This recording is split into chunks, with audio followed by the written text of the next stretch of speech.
And welcome back to another Degen Digest. I'm your host, Bud Woodja, alongside Shamsi, as well as Z-High. How are you, fellas? Doing well. Doing great, man. Dude, Eating up this dip. Just need more chips now. I got the face for radio, but even though we're recording this. Yeah, man, what's up with the dip, guys? I actually was on with Z-High right before you hopped on, Shamsi, and I was like, oh, yeah, what's the dip at now? And I just saw Bitcoin hit 61K, so it seems like it's probably getting scary hours for a lot of people. What are we thinking here? I'm chilling, bro. I'm chilling. I'm doing nothing. And I'm actually mad. I shorted Bitcoin at 68K, like I said, on Market Monday. And I closed it early at 63. Should have held it. Would have been a couple extra chips. But it's all right, you know. Times like this is where you got to just sit on your ass, sit on your hands, and just do nothing. If anything, watch for the dips coming down and buy the tokens that you've been wanting to buy when things were at peak euphoria. And it's going to run up again, hopefully. Yeah, those who took some profits on those last peaks, you know, when everything was all frothy, are now sitting pretty and able to just, you know, pick what they want out of these wonderful opportunities that are out there in this dip. You know, who knows how far down it's going, but this seems like we're at a nice buying period right about now. Yeah, Shamsi, what was the level you were saying to watch? I think it was like around 59, 60K, or was it, I know you said ultimately like 44 or something like that, but give me refresh my memory there. Yeah, let me give you a quick rundown. So, and I mean, architecturally, it's pretty simple why I'm choosing these levels. These were the highs that basically swing failure us down all the way to 29K in 2021 at $60,000. These are the highs where we swing failured above the 2021 all-time high, back down to all-time lows. And these are the highs that we're approaching, or the lows now for us that we're approaching now, to retest at 60K again to see if this holds up as support. So if we go down to the 4-hourly, this is the area that I'm watching right now. If we see somewhat of a swing failure again, back down below and above 64K, then I think the body's back on.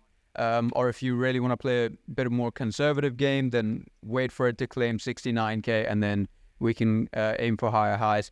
For a more bearish scenario, which can happen because we haven't really seen Bitcoin hit all-time high before the halving, I would say we, void the whole 60K drama and get a straight 40% drop from the top, which has happened. We saw this in Jan of 2021. Let me show you real quick. Here it is. Yeah. So Jan of 2021, all-time high, and then a correction about 30%. So something along the same lines, but pre-halving could... I mean, the meme is that Bitcoin price halves at the halving. So, might as well just run with it. But the next level for me would be around the 52K to 48K level. Could possibly wick down to 44 because there's just these clean highs over here and this cluster of candles that hasn't been tested. This was just a clean thrust up 70% that we just haven't come down to. So yeah, these are levels that I'm watching on Bitcoin, but our beloved altcoins is what, I'm mainly watching. Solana, I said $150 for Solana when it was at 180 or something, and a couple of people on Twitter were looking at me sideways, so I deleted my tweet. But I'm just being honest here. But it's looking a little bit more likely here. Again, 2022 highs that sent us down. We're, it's pretty healthy. We come back down to 148. Again, it's probably going to be a 30% correction on Solana. Swing failure, the 148 level. Grab all the liquidity down here. Get people super bearish because it's under $150 Solana. And then send it back up. The exact same story with AVAX. We're currently below $50. Come back around somewhere $45, $44. Get people really, really scared. Run it back up above 50, something like this. Or we could reverse here, I don't know. But that's doomsday scenario. Come somewhere above here, and then that's another long. One of the coins, or two of the coins that I'm looking at now, one of them is Beam. I know that I feel I have a lot of exposure to Beam, but nowhere near enough as much as I wish. So this is a very good chance. So you guys see here, Beam's been falling pretty aggressively, also because it's been popping pretty aggressively. If we see a 50% pullback in Beam, which I even mentioned, I think two two Degen Digests ago. Now somewhere around 0.0235 cents. This is where you could easily accumulate some beam. Easy support, resistance flip support hasn't really been tested yet on the daily. I'd be accumulating some beam anywhere in this area. Even these daily order blocks right here. We could reverse down here. We could swing fail this, get back up. So beam is a very good buy. And what was the other one? This is a long-term play that I'm looking at, but maybe we don't have to get into this. I'll just touch up on it. Anchor. I'm just seeing a lot of anchor, a lot of deep in plays now, and I'm looking at tokens that are picking up pace. Currently about 500 to 600% away from all-time high, and I think the deep in narrative could make this run quite high. So that's what I'm looking at right now. Just sitting on my hands, doing nothing for the most part, and playing the game how it comes. Okay. That's pretty solid. I mean, I need to load up on some beam. I've been sleeping on that one. So let me show you what I was thinking. And I've said this in some tweets previously, more so talking about and touching on, let me see, is this the right one? There we go. Touching on like, sorry, you weren't supposed to see that meme coin back there. Like it being like 2021, right? Like I felt like the run up that we got, right before leading into this year, things are really starting to pick up rapidly. October was like the best buy that you could have had. November was like the early people that were paying attention. December was like the people that were paying attention, but maybe a little too scared to get in. January, we had a huge pump. February cooled off a little bit. March, we've been storming back. And so when I'm right now, this is Bitcoin on the weekly for Coinbase. And in 2021, it hit this high in April 12th, right around April 12th, maybe like the week before, right? So right here, which would have been April 5th. Oh, no, April 12th. We had the wick up to 65K. And then what you'll see is after that, we just had altcoins kind of going stupid. And now this is the time where I kind of got caught off sides. I thought this was the big run that we were going to catch. But so you see Ethereum. So this is May 10th. So just 1 month after Bitcoin put in its high, you can see Ethereum wicked up and it put in its high in May of 2021. The same thing for Chainlink. I was super heavy on Chainlink there. The first week in May, hit its high and then it started pulling back. Same thing for Cardano. I was bullish on Cardano then. Same thing, May 10th. So all like a month right after Bitcoin popped off, we saw all the altcoins really start to catch a bid and run. Right now, history doesn't repeat, but it, has that rhyming feature with it. And so Bitcoin's just put in this pretty solid high at 75K. Maybe we're seeing that kind of cool off. I've been saying for a while, it feels eerily similar to 2021. And when, Bitcoin hit 65K, pulled back down about 50% before it ran back up and put in new highs in November. So I'm wondering if we might get something similar like that, if maybe we're a little bit ahead of schedule right now. That would kind of coincide with everyone talking about, there's never been, a halving without a pullback. So that's kind of where my mind's at right now. And when we look at Bitcoin overall, right, we did just hit like 75K. And what are we down so far? I think 20%. Let's see. If we go from the high, I know you guys can't see this, but right now we're down about 17%. So, considering Bitcoin pulls back to 30% would put us around 50K, 35, 40% would put us around 45 to 50. I'm not hoping that, right? I want to keep this these higher highs and these higher lows, but it'll be interesting and kind of telling. And just looking back previously, I remember in 2021 where I was like, this is it. Ethereum's going to 12,000 right here. This is crazy. It's only, May of 2021. And then like I got wrecked because I didn't have much, but I all in it. And it didn't go up. So then when it pulled back all through June, July, and August, I really didn't have much buying power. So what I did, I said, I'm going to try to keep calm and carry on this time. I was up a pretty good amount in memes. So I just cut off maybe like anywhere from 10, 25 to 40% of different meme bags. I stored that over to the side. I still held the memes I liked, but I just cut off some off the top there, put that over to the side. So I was like, okay, it'd be really unfortunate if I've been saying, this feels like 2021. Guys, this kind of feels like 2021. Hey, Zihai, doesn't this feel a little like 2021? And then I didn't do anything right. And then it pulls back and then I don't have, any action to take. So I had to do it. I was a little, I jumped into the crypt and I was like, hey guys, just so you know, this is what I'm doing. A lot of people were like, what's wrong with you? Why are you doing that? I was like, well, we did just send like, a meme coin to $1 billion within a few days. Pre-sales are raising millions of dollars like overnight, just posting contract addresses. It could be a good time just to say, hey, things are going a little crazy. So I know you're the we definitely TA needed a turbo cool guy, off.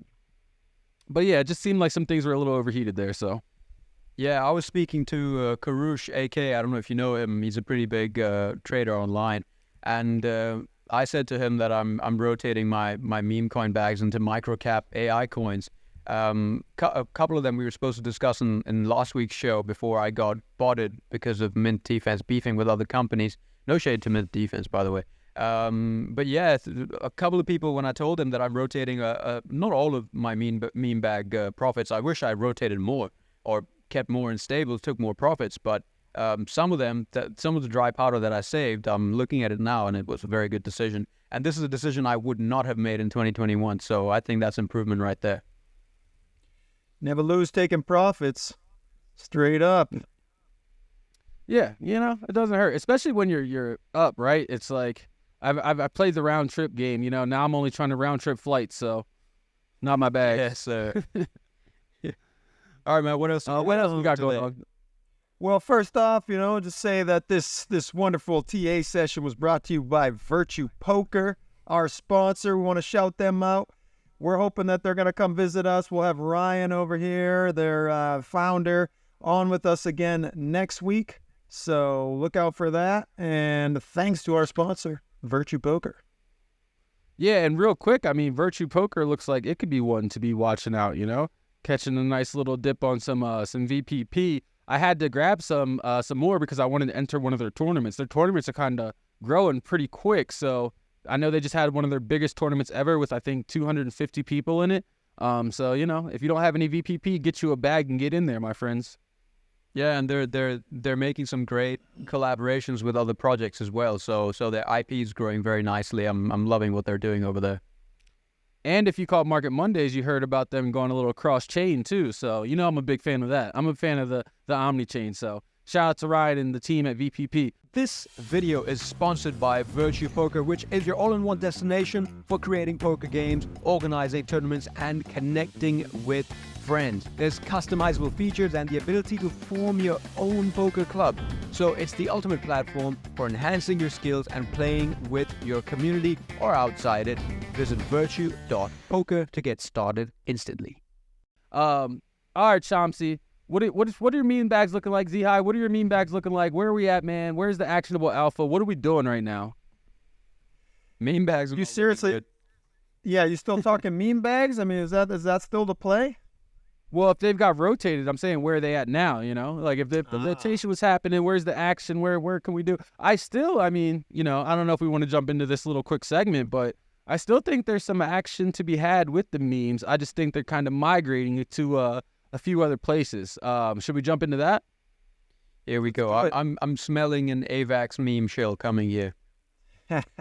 So I'm a little bit more based, and I get a little spooky. So I've been looking over at Phantom. I've been looking at Phantom, which I think is super slept on right now. Phantom had huge traction in 2021, EVM compatible. Andre Cronje, like they have like the things that you want, right? They had the working product. They had some degen stuff. I don't know if you guys remember Tomb or not. That was absolutely wild times. But they've never really had too many memes popping off. And so right now, it's meme season. Andre Cronje is a huge figure in the space. I'm thinking that they're gonna be doing some type of meme stuff over there. So they just released one. I won't shill it here, but it's called F Sonic. But hey, no, we're not gonna talk about that. But there's a few other meme coins that really been. They're really starting to pop off over there, man. And when you think about the memes that are so, it used to be like, hey, if it's at a couple million, oh, we're a little late. Oh man, we missed it. It's already at million. It's already at 4 million. But now we're seeing like some of these projects go to $1 billion, hundreds of millions of dollars, like right off launch. It's kind of like, wow, something at 4 million could still 100x. So just saying, a little risk to reward there. Seen a bunch popping off on base. I know you have a couple good base meme coin picks, so maybe follow Shamsi's Twitter and catch up there. But yeah, I don't know. Yeah, those change. I think there could be some good activity there. Yeah, and I think from a sentiment perspective, these days I go by what Ansem is saying because he is basically the bro of all bros for this run, especially for microcaps, and he's been talking about and liking and replying to a lot of guys. Here's some alpha for you. if you want to know tokens that you can buy, or tokens that aren't really being talked about in the open, but you have people that you follow like Alex Becker or people like Ansem, and they're not outright tweeting about these things, go through their likes, go through posts that they're replying to, go to accounts that they're following, and just look. Spend half an hour, spend 45 minutes just looking. What are these guys following? Oh, this guy in September was replying to this founder saying, I'm interested in your project. I didn't know that. Let me go do some research on the project. So you don't have to wait for them to outright tell you, because the moment they tell you, they've already purchased their bags and they've got their bags packed, because they know, Zehai knows, like he said, the rocket goes to the moon. So, that's some alpha for you. Just find creative ways to find narratives that are going to pop off based off of people that you follow. Yeah, and I have so many notifications turned on my Twitter that when I actually click on my notifications and start scrolling through there, sometimes I'll forget that I'm actually under my my notification channel instead of like my regular channel, because I have notifications on for all these people for their replies, like any type of tweet, any type of thing they send out, like it goes to my phone because I don't want to miss it. And like even if I'm not taking action on that thing, at least it'll be somewhere tucked away. And when I see it again, I'll be like, oh yeah, I meant to be doing this or that. So I think there's a lot of alpha in what you just said there, especially turning on replies for like everything, whether it's a reply, whether it's a new tweet, new media, whatever it may be. So good call on that. 100%. 100%. Speaking of base, unless Zehai, you want to jump in. Oh, I was going to say, you had one last week. You were going to make a call, and then about a half hour after we were done recording, Becker came out and announced that he was right on there with it. So it did seem like you were on there looking at the background. Yeah, man. But You know how I did it. How's that? Yeah. So Becker responded to TraderXO. TraderXO said, are there any AI microcaps that you guys are looking at? And Becker commented and said ZKML. That comment went under the radar, but I looked at it. I looked at the project. I saw that they have a partnership coming out with NVIDIA, or at least they're going to be at the NVIDIA conference, so they're probably going to be working with NVIDIA. Quoted at a $40 million market cap. Put a little bit of bags in there. Nothing hectic, but the next day, literally, I think 24 hours later, Becker said that he is, invested in ZKML or partnering or advising ZKML or something, and that thing nearly 2x'd. So yeah, that's me showing you that it works in real time. Yeah, it works if you want to get the full pump, and the other thing is like so often it's like, well, now they already pumped it, so forget about it. But, this is just the beginning of all these coins here. And even if you just wait a few days, that pump kind of dies off. Everybody forgets about it. There's this like attention span is 10 minutes, and that's pretty much right back where it was before. And, it hasn't even started with the partnerships or the development. So there is time to get in on these things too. Right on. So what else we got here for today? I want to speak about this infinite money glitch that I found that I almost exploited. If you guys want to go ahead with that. Well, maybe we can help you exploit it, give us the details, and we might have the last little piece you need, All right. Well, ignore my Miro chart. Here we have my favorite meme coin right now on base chain, Brett. Now, for even newbies to TA, you guys know that this is support holding. So Brett is doing pretty good compared to the market right now. Still at a $300 million market cap. Here's what happened with me. Right. So last week, Brett was listed on BitGet. Now, BitGet is a medium tier exchange or a medium to low tier exchange. It's not a large exchange like Coinbase or Binance or, Bybit or something. And something a little crazy happened. So here's Crash's Delay on Twitter. But Woodja just turned off his camera, and he's back again. Sorry. Wifey was trying to sneak by there. I said, "Oh no, we gotta go turn the camera." I turned off the camera, but not mute. All right. So Brett was listed on BitGet, and it shot up to $6, which is about a $9.3 billion market cap. And bear in mind, it is at a $300 million market cap. Or it was at a $500 million market cap when that happened. So that's a 14x exploit that you could have just sent your tokens from base chain to BitGet and cashed out in USDT, brought them back into your base wallet, bought more bread, and just do the same cycle until you have a couple of $1 million, because it was 9.3 billion. You're not really going to move the needle if you were doing that. So I try to exploit the thing, but the deposits have been closed for a week. Yesterday at about 5:30 a.m., I get a notification, because I kept my notifications on, that Brett deposits on BitGet are open. So I rush to my laptop, I open it, and I send 10,000 Brett, which is about $250. Because my thinking was, Brett is at $0.6 on BitGet right now. If I can cash out $10,000 times 0.6, we're looking at about $6,000. You know, that's just free $6,000. And if that works, let me try send some more money. Try to do this again. And yeah, so as soon as I sent the transaction, the money was going through. It would have been another 10 or 20 seconds. They closed deposits again, and my funds are sitting in their wallet, and they're probably enjoying them right now. So I could have exploited an infinite money glitch, but hopefully one day I can run it back again. Yeah, it sounded like a limited money glitch. They were they put the clamps on that thing pretty quickly. But yeah, anytime those arbitrage situations pop up, definitely ping your boy, because all about a good arbitrage. Yeah, man, I was gonna test it, and then I was working with my guy Wolfie. He's another citizen, and the idea was for me to test mine. And because he couldn't get it, he's in the U.S. and there's some issues with his verification on BitGet, he was gonna send me his funds, and I was gonna tell you guys about it and ask you guys, buy Brett and send me Brett, and let's do this whole money laundering thing. But yeah, it didn't come to fruition. But hey, maybe the deposit hits any day, and then we get rolling again. All right, you're gonna have to keep us updated on that. I don't know, man. I've been having a pretty, like, my head's been torn left and right. There's pre-sales going on. People are getting rich without me. I'm like, man, I show up here for 12 hours a day every day, and I still miss everything. Like, I don't know. I need like some type of mental health break or something. I need like a coach, or I need to like fly to Hawaii or something. Like, I don't know, man. Anybody got any advice on that? Well, now that you're talking about it, I did want to start a little segment that we can call Mental Health Bytes. This was an article I used to write for the old Neo Tokyo newsletter, would go into stuff like this because, you know, so much excitement in this whole, you know, market all the time, but people are often really struggling with anxiety, with stress around what's going on. And one of the biggest ones is what you're alluding to right here, but would be FOMO, right?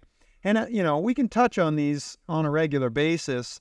I would say, you know, most of everybody understands these concepts, understands like the difficulties, and, you know, it's this comment, oh, just go touch grass, you know, don't worry about it, this and that. But let's try and dive deep a little bit, because especially when we get into this whole bull market scene, you know, there's these phenomena that going on because we're seeing these wins. You know, people are trying to like do this research like you're talking about, Shamsi, you know, and you're seeing people talk about their latest 100x or their friend who made this much and like how they're excited about this win they just had.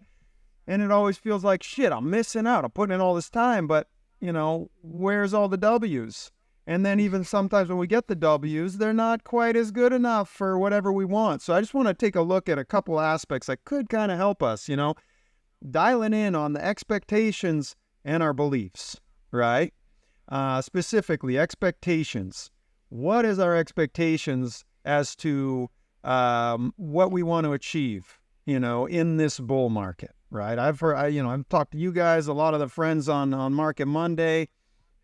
Everybody seems to think they're going to be a multimillionaire on this bull run, you know, and I bet some of them will be a multimillionaire for a couple days. Maybe at some peak, you know, will they take the profit? I don't know, man. Probably not so likely. But anyways, having some realistic expectations. Are you going to make every win? Are you going to catch every pump? You know, if you expect you are, you're going to always feel FOMO. You're always going to feel this feeling like, I'm just not doing good enough, right? And then you end up beating yourself up and you're feeling like you can't even sleep and that you're missing everything, right? That starts this whole mindset, because then we start this belief like reality where we're looking at ourselves as like, oh, we always miss it. You know, every time I buy a meme, the thing goes to shit. You know, it's maybe I'm cursed or something, right? And then we start to like believe that. So you see that everywhere you look, and you don't pay as much attention to our actual wins. this starts to create that loser mentality. We don't want it, right? So then we have to have look at what is our belief? What is success? What does it mean to be successful, right? So if I have a belief that successful means I buy the bottom, I sell the top, I make every win, and I have $1 million, ready to go at all times. I'm going to feel like a failure, and I'm going to see people online, and I'm going to compare myself to them and feel like I'm missing out, right? So we want to get to a place of having realistic expectations. We're going to throw out the net. You're going to only have as much time. Somebody okay, but what you saying? You get 12 hours a day, you're kicking ass, you're on it, you're in the crypt doing all this, you're going to have a lot more wins than I do because I have a lot of other things I'm taking care of doing all these other things. But when I do have time, I'm going to put it in there. I'm going to do my research. I'm going to try out a couple different chains, and I'm going to throw whatever net I have. I'm going to catch a few things. I have some bags I'm pretty stoked on, right? I'm going to miss some others. That's realistic. I need to know that. I need to be okay with that, right? And then have a feeling of success of just we want to come out of this thing with more than we had when we started. We don't want a round trip. We want to make some meters, because we talk about that a lot about having a plan. You buy it, when you're going to sell it and all this. But then on a general level, what is the success I'm looking for in this bull run? And when I get there, know how to pull the trigger and get to that, because it does seem like the way we live on crypto Twitter and on Discord and Telegram, it's very similar to, teenagers checking out Instagram and seeing everybody looking so happy and they're so beautiful and they're all on vacation all the time and my life sucks, and we got to watch this kind of mindset, you know what I'm saying? So I'm just putting it out there because I think we need to get to a place where it's if I see you get a win, I can have happiness for you. It's that's great, man. You did good. Good for you. I'm going to get one. Yeah. That's right. It's coming around, right? Talk. Yeah. Nah, I love that because that's kind of the feeling I was having. Especially you start seeing all the tweets oh, yeah, you might have made a little bit of money, but 80% of the money you're going to make is in the last 20% of the bull run. And, oh, it's going to go so much higher. What are you doing? Selling? Or, oh, you're scared. At the end of the day, you got to remember, what you're doing it for and what your goals are, right? And, what's important to you. If you started with, 5 to 10 grand and you're at 50, 60, whatever, 25, 40, you're doing okay. That's some solid gains that you've made over the past however long it's been. And it doesn't hurt to take some of that home, even if it's just a slight amount, right? Even if you do, hey, I'm going to sell 5% of my bags just because I will feel more secure. I'll be happy. I'll have that chunk on the side and know that, oh, I worked hard and I made that. Right? If it all goes to zero, you'll still be a little bit happy that you pulled that out to the side. So I don't know. Remind yourself that it's not all about hitting the grand slam home run. Yeah, we would love to all make millions this bull run, but as long as you're making more than you're starting with, you should be happy and count that as a win. So I appreciate the mindset refresher, Z-High, because we can all do that, and I think you hit it perfectly on the head when you said it's kind of like comparing the superstar model life, glitz and glamour, private jets, Lamborghinis. You're seeing all these other people making some money, so you're kind of getting down on yourself. When at the end of the day, you got to pat yourself on the back for even being here and showing up. So definitely commend that. Yeah, man, that was much needed, to be honest, because there's so much in there that I could relate to. I could tie this to trading, where I think in 2022, I would look at other traders and think, man, these guys are making so much money. This guy's posting, all these wins, but I then told myself, but I see this guy, he's also doing about 15 charts worth of analysis every single day and updating them 4 times and uploading all of them on Twitter. I'm not doing that magnitude of work. So guess what? He deserves that success. So often you see people who are winning, but you haven't seen what it's taken for them to get to that level where they're winning. Maybe you're not working as hard as them. Maybe you haven't been as locked in as they have. So just to say that everybody's just getting rich and lucky and I'm not is discrediting other people's work as well. So you kind of have to live in reality land where, yes, like what you said, be happy for what you've made, because these gains are disproportionate. You're not going to be, trying to make these type of gains in traditional business is very hard. Trying to make 30%, 40%, 50%, 5x in a year in a business is very hard. And if you're getting that in crypto, now granted with a small amount, that $45,000-$50,000 extra that you made is money that you didn't have. So be happy with it, and just enjoy the ride. Yeah, the other thing to look at is, the market goes in these cycles, and some people are really good. They're super dialed in on the meme scene, and so when the memes are pumping, they're all stoked. And if you're not into that, either you're just not drawn to it, you're not so good at it, you're gonna feel like you're missing out. But you can also know that the market's gonna come over to your scene. So like I say, you're into crypto gaming. It's like right now, nobody's talking about crypto gaming. If you listen to like what both the Hustle and Becker, they're tweeting it out today. It's like, hey, nobody's talking about this. Perfect time to fill your bags. It's gonna shift over there. Then all of a sudden you're doing great. In a way, we've even heard Bridie talk about that on Market Monday, where he was saying like sometimes that's why he likes to have like at least a little bit in all of these different categories, so that when one of them is pumping, you're not just like dying of FOMO. It's like, okay, I got a couple of the main memes, I got a couple, of the gaming plays, I got some AI, just have a diverse, portfolio, so you're always kind of hitting something and not feeling like you're totally not on the train. You know what I'm saying?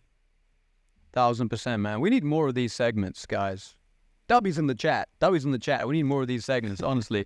This mature take takes us away from our screens. I feel like, at least for me, it takes me away from Twitter, and it's like somebody looking at you in the face and just telling you, just look at what you're doing. Just pay more attention, be more present. And I really appreciate that, man. Thanks for this.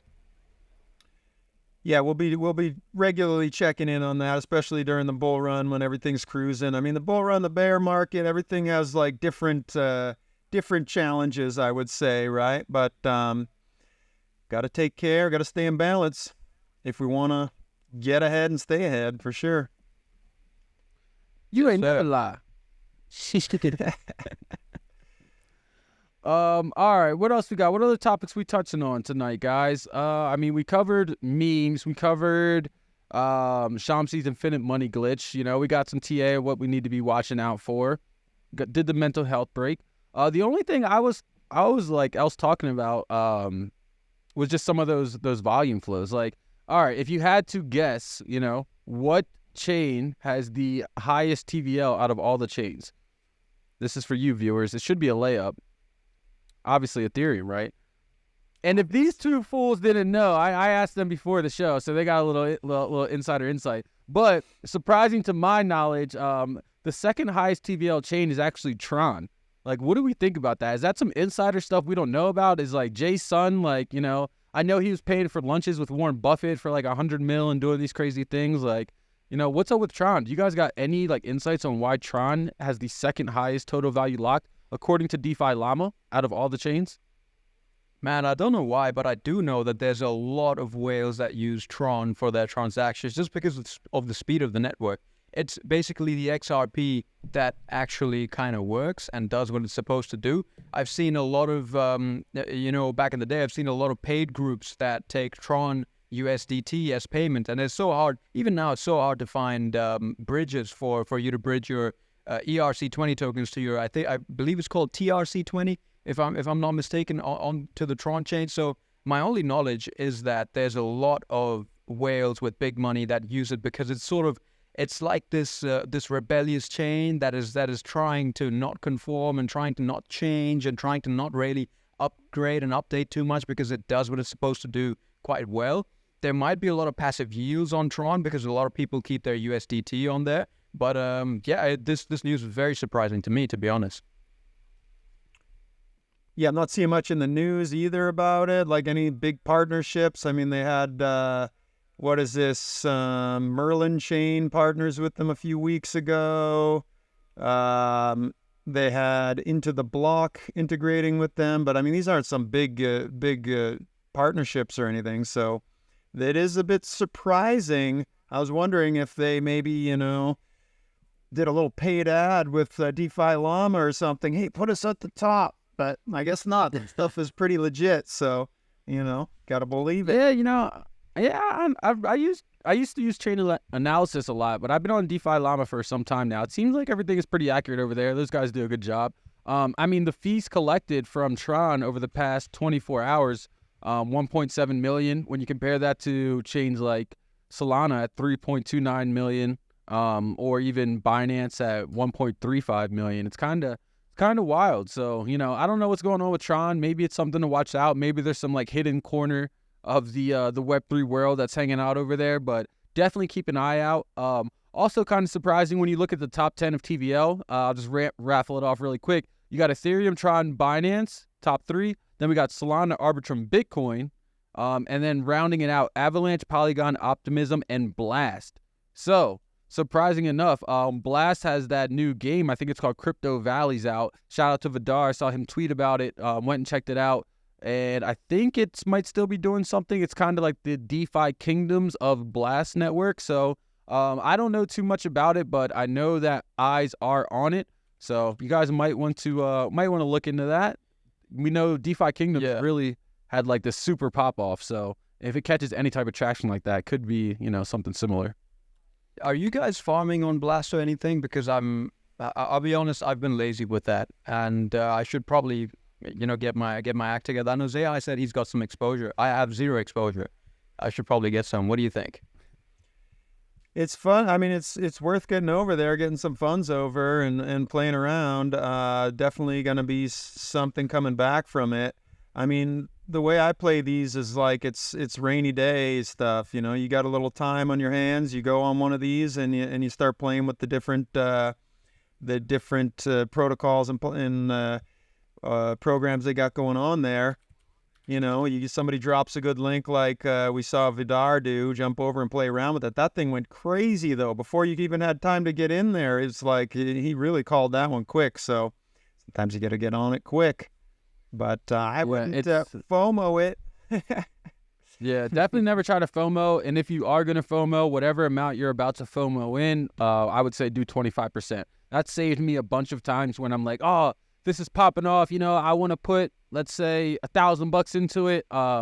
Well, you know, I'll look at the chart and I'll literally be like, I can't buy this. Look how like this is going crazy. Okay, well, I'll put 25% of my 1,000 in, right? And now I'm like, okay, I got in, I cured a little bit of my FOMO. If it keeps going up, I'll feel like a genius. And usually what happens is it keeps going up for maybe a few hours, and then eventually it pulls on back, and that's when I can start unloading the rest of those clips. So I think that could be a very wise move. I haven't got into it too much. Like you were saying, Shamsi, I've been a little asleep behind the wheel, but definitely a good call. There's also a product I want to give a quick shout out to. I met this founder in Denver when I was at ETH Denver, and it's called FlexLend, and it's basically like a yield aggregator, and it automatically jumps you over to the highest yields. Super simple setup. You know, just a really cool guy. I told him I would check out his product and his platform, and after doing so, it seems like it's pretty legit. Especially if you're going to be farming and trying to earn points, it'll automatically jump you over to, for example, if you're trying to deposit USDC, whatever has the highest USDC, whether it's Drift, Camino, Mango, MarginFi, Solend, whatever platform, it'll automatically move your funds to that platform, and you can earn the points while you're there. So yeah, I would check that out. It's called FlexLend. Other than that, really quick, when we were talking about the different chains, I did want to say Blast since March, their TVL is up from 200 million, it hit a 1 billion valuation, and now it's down to about 800 million, so it's still up about 4x. And Phantom, over just the past, let's see here, since March for Phantom, it was around 80 million total value locked, and it's currently sitting at about 140 million total value locked, so almost a 2x there. So I do think there's signs that some things are going on in some of these other chains, and it could be wise that if we get this alt season, if Bitcoin does just chill out and hangs out around 60K, maybe some of these alts really start to fly. So, yeah, man, Phantom. Want to get over to? It's about to go insane. For sure. Yeah. And if you did want to get over to Blast, you know, Orbiter Finance is a good bridge to use. That was what Vidar was suggesting as well, because a lot of us just did their own bridge, but the fees were crazy high. So that was a little tip too, if you want to get some funds over to Blast. Yeah, and Orbiter I still think has a chance at an airdrop. So, you know, I've been using Orbiter for a while. I started using Portal when the airdrop mentioned started really popping off over there, but might want to keep an eye out on Orbiter. What else you got? One You I'm got some pissed other that I news? missed, man. I'm pissed that I missed ahead. Prime. Like, I knew about Parallel Prime. I knew the AI gaming. Like, I knew it. I saw it at $8, and I was like, oh, it's kind of expensive. Maybe I should wait, blah, blah, blah. Yeah, now it's at like $25. Good game to me. Jesus. Yeah. Shout out Catch to 'em Prime. all. Shout out to Prime, man. Can't catch them all. Yeah, I miss Prime also. But hey, I'm sure that, like say I said earlier, there's going to be a lot of plays that we didn't miss that just haven't done their run up yet. And when they do their run up, other people are going to look at us and think, "Damn, I missed Sydney Sweeney." I missed or whatever. OTK, man. Damn. OTK. It was just sitting right in front of me. Yeah. But Woodja kept tweeting about OTK. I didn't even know what it was. Can't Bro, believe it was you a tweet game about so platform many- that already had millions of users. You tweet about so many cryptic things. Sometimes I'm like, man, I don't even understand half of this, but let's go. Yeah, but I do respond to like almost all the comments though. So it's like if someone's comments like, "What is this?" I'm like, "Oh, this is blah blah blah blah blah." So get active, baby. I need that engagement. I can't just give you the layup. You gotta at least ask me, "Oh, what is this?" I'll set you in the right direction. And Shamsi, you're the homie. Anything you put on there, I'm definitely responding. So you might help out all the people by asking the question. 100%, man, 100%. This guy never backs off from helping you. He's going to go the extra mile. He's even going to send you a friend request on Discord and say, let me do a screen share with you and explain how this whole platform works. So, yeah, take him on the offer while he still is in range for you guys. Just some quick news from this week for, people to prep for their macroeconomic outlooks. We've got FOMC on Thursday, which... in the bear market isn't really an event, but these days you could expect some volatility. The Fed is going to discuss whether they're going to increase interest rates or decrease them rather at this stage, judging by what their inflation targeting is at. If you guys want to understand this a little bit more, I've got a 40-minute video on my Twitter where I explain how you could go through an entire economic cycle and create your own thesis. That is how I created the pinned tweet that I have, and that's how I was able to predict the entire the all-time high being in March 2024. Enough me shilling my bags. I just wanted to say that it's FOMC this week, and just keep an eye out for volatility on Thursday. Good stuff. And some possible Jerome Powell meme narratives could pop off. So if you're still playing those markets, keep an eye out. Ziha, what you got? Well, I just wanted to make mention that, we put out a tweet with Neo Tokyo News this week after we had hosted Metro last week. Had an excellent episode, all deep diving on security. Making it clear that we do, Market Monday and some of those official, the official podcasts. They host a lot of these, project founders, these big names. And, we welcome them on here too. But we're also trying to... highlight and feature some of the big brains in Neo Tokyo and in these other communities that are really, paving the way and navigating these degenerate streets with some good success. So we want to have some good conversations with some guests here. We had asked for some suggestions. We got a couple suggestions here that we're looking to connect with. Somebody had mentioned Maximalist and Hernan Arbor, so definitely keep those suggestions coming.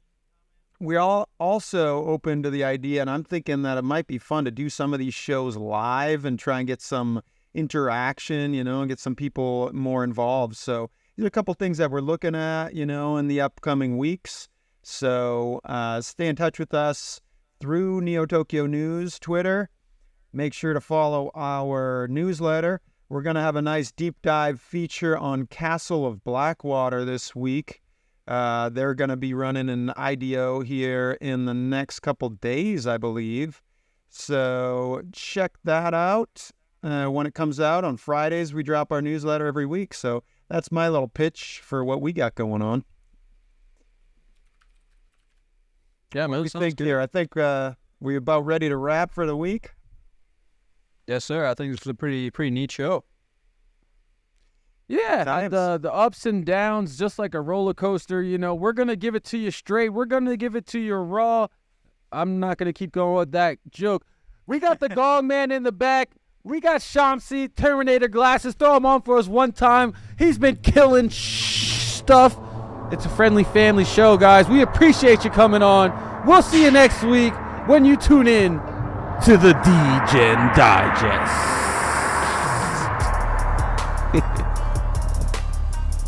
Later, fam.